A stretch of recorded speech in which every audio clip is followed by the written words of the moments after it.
I'm sure there's no need for violence. Moving on at 89, one of the sadder news stories to come out of 2005, the illness of one of pop music's most beloved stars.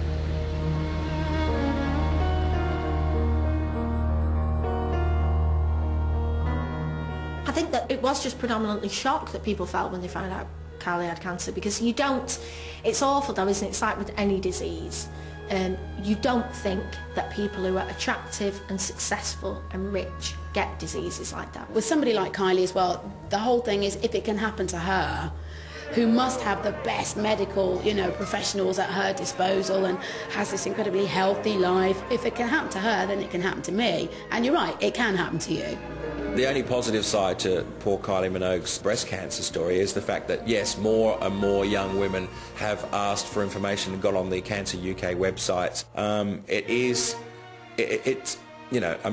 She's a fighter, and the great thing about Kylie is that she went public with it straight away.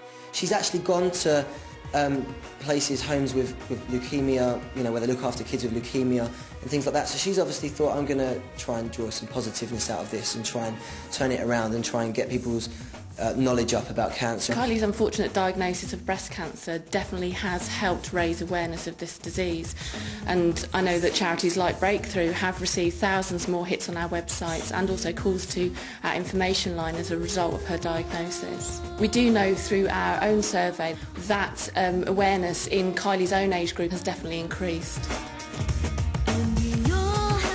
I was diagnosed at 18. I was living a really active, busy life. I was playing lots of rugby. I was in the gym 3 or 4 times a week, and I was racing cars. And it was not a kind of lifestyle that you'd expect to fall seriously unwell with. When Kylie was diagnosed with cancer, it really made me aware of the fact that the severity of the situation affects everyone. In reality, the figure is 6 teenagers a day get diagnosed with some form of cancer. It really emphasised the fact that it doesn't matter who you are, anyone can get cancer.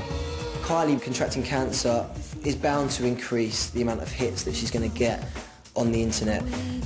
It's really interesting that when she makes a public statement, she does it on her internet site, and that's because it's immediate. So if a press statement comes out in a newspaper that she particularly feels strongly about and feels that she wants to say if it's true or it's false or what she's doing, she goes onto her website and it's there straight away. Kylie fans knew that they could go to Kylie's website and get the actual proper statement and find out what was going on. Certainly, as a young woman, as a fan of Kylie Minogue's, you would have wanted to find out more about her condition, her particular condition, the treatment that she was receiving, how that might affect you if you got that, what you could do to prevent it, and just to make yourself more aware about it, so that if it happened to your mum or your sister or even yourself, you'd kind of know a little bit more about it. I definitely think Kylie's fans will have gone onto the web to give her messages of support, and I think that can only help her, because fans of anybody famous, it's not just like they like them, they love them, and I think that it's probably helped her fans and her both equally in order to be able to get in touch with her across the internet. Kylie's a national institution, she is a national institution. I think it's the pluck of Kylie more than anything else that people respond to. I think people do have a memory of Kylie as the girl from Neighbours who came out of Stockholm and Walkman and looked like your sister. But she's a national institution and always will be. It's a really exciting prospect to think that because people are so aware and are finding out so much about it via websites and via the internet, that possibly we could reduce the number of people for whom it's fatal, so much so in 10 years' time, that it becomes something that's really not as scary. That's it. That would be really cool.